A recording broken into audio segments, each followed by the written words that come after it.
I'm going to be doing an oil change. Open up the air valve and take off. It's tight. Surface. Show you guys how to do a service on your Cub Cadet. I got a Cub Cadet ZT150. I'm going to be doing an oil change the air filter, fuel filters. I'm going to install a fuel shutoff valve and spark plugs.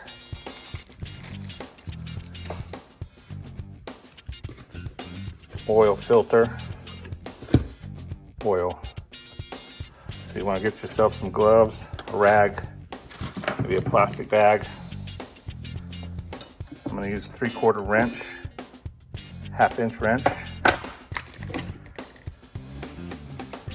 and then some grip gloves for the oil filter. You might need a oil filter wrench as well. You also need an oil pan. Make sure you open up the air valve and take out the plug, very important. Make sure your drain cap is on. Grab your wrenches. Set your oil pan underneath the tractor. Your oil drain hose is hanging down right here. Might want to keep it down there. And then you got to go under here and loosen up and take out the plug. Make sure it drains in your pan. 3/4 goes around the outside of the hose, at least on mine.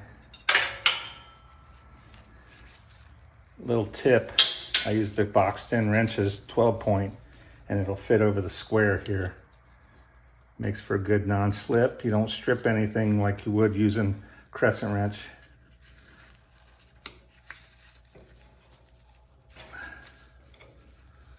It's tight.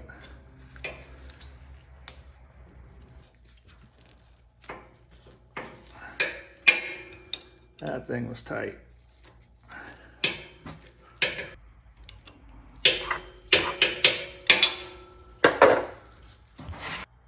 Once you get it loose, go ahead and take it out with your hands. Make sure you're over your pan dirty. You're supposed to do it every 50 hours. I've gone a little bit over. Go ahead and get your oil filter, a rag. Get your plastic bag. You can see it there draining out.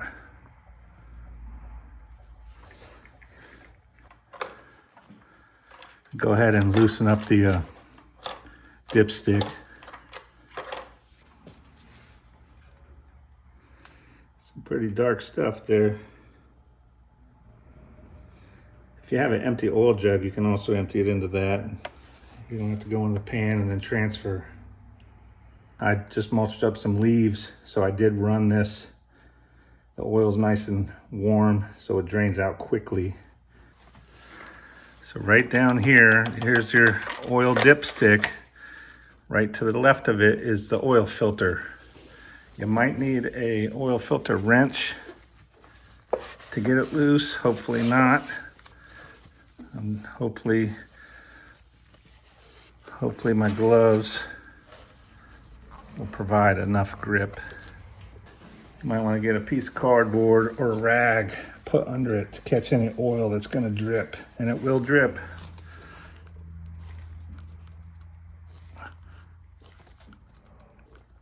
Oil filter's a little hot, so be careful. I ran mine. I suggest running yours 5-10 minutes, warm with the oil, and then you know if you need to let it cool down enough.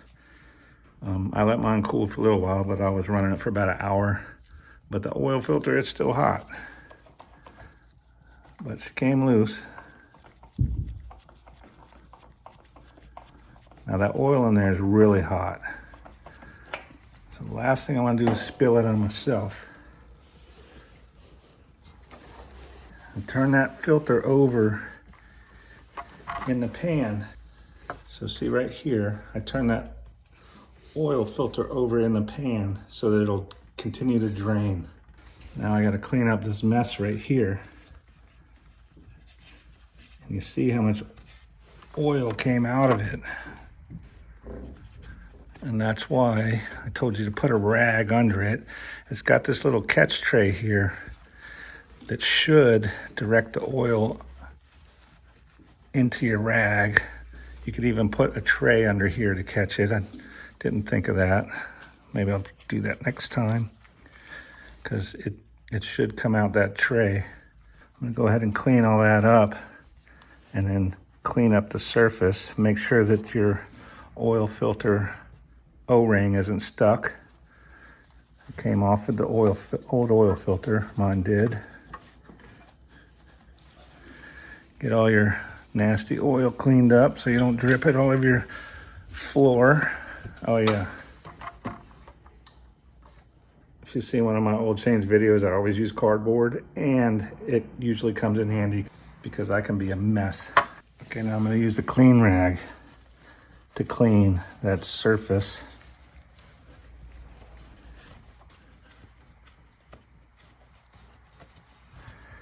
Be careful not to get any junk in there. Take your oil filter, shrink wrapped. Make sure your glove is clean. Get yourself a little old oil and put around the gasket. Helps it seat. So just wipe it all around the O-ring, and then thread it back on.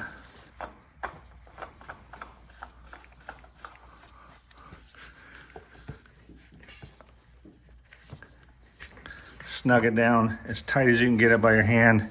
That should be good. If you want, you can put a little wrench on it and just give it a little 1/8 of a turn, but you shouldn't need to do that.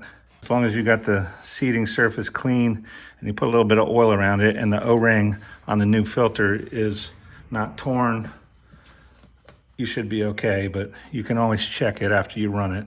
So now I want to see if the oil is done. It looks done. I'm gonna go ahead and pour a little bit of fresh oil down through there to rinse out all that old stuff. Pour a little bit of oil through.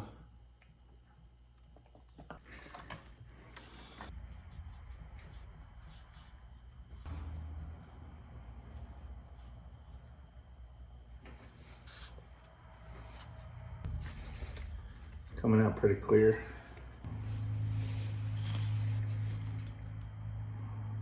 So in your oil dipstick, you can see, I don't know if you can read it, but there's a line right here and there's a line there. And in between, there's those 4 dots, add and full.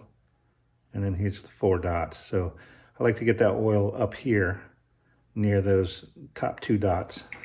So your plug has some kind of thread sealant on it. You should put some sealant on it. I'm not going to, I'm gonna see if it'll hold. But I know enough to check it later. So don't follow what I'm doing if you want to do it correctly. Get some type of sealant and put it on the threads. Again, I'm going to monitor mine. If it's dripping, then I'm screwed.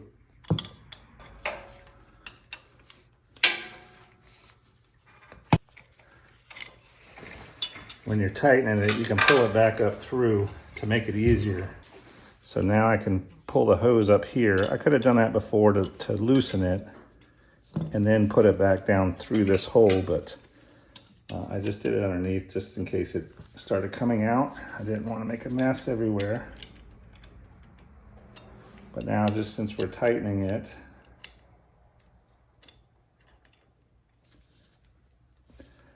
always use your bigger wrench on your backup side, so right here.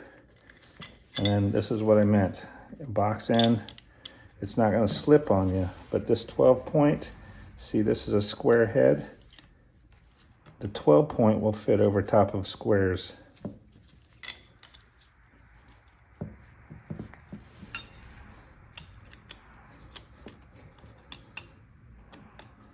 using the tire here as backup so that I have leverage to tighten it up.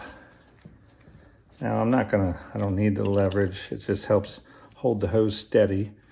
I'm not gonna obviously put it as hard as I can in there, but I don't want it to leak, so I'm gonna give it tighten it up pretty good. That's probably what I did last time. That's why it was so hard to get out. Once you got your plug in, go ahead and tuck it back down that hole. Let me show you.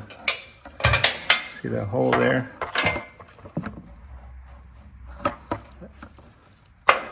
Slide it right down in there. You can see it coming out down through the bottom. That's where that thing stays when I'm mowing too. Now we need to fill up the oil. Check your owner's manual. So here's the funnel. Just rest down in there, but I'm gonna have to hold it. I am using 10W30 full synthetic Quicksilver motorcycle oil. Use your owner's manual. It calls for, I believe, 10W40. But for the temperatures I'm gonna be running it in over the winter, I'm using 10W30. Just gotta make sure you check the oil a little more frequently. And I believe this engine holds about 2 quarts. So I have 2 quarts here. We're gonna go ahead and fill it up, then we're gonna check the oil, and that's it. The oil change will be done.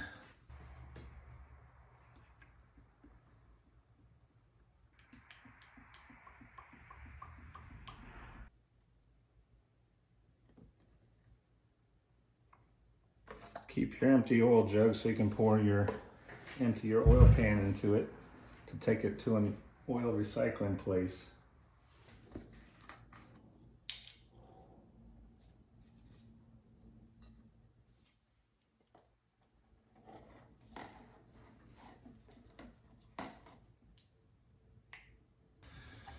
It's a good little tip. Put paper towel down in the oil funnel. It helps soak up the oil residue that's still in there, and then I'll tip it upside down so that it doesn't drain out the tip. So thread the oil dipstick down in, and you can see that I'm at the full a little bit over. I'm not too worried about it because I haven't started the mower yet. It'll suck some oil in and then fill up the oil filter. I'll have to check it again because I might have to add a little bit more. So just remember, you're gonna have to run it and then check your oil again after you're done with your oil change.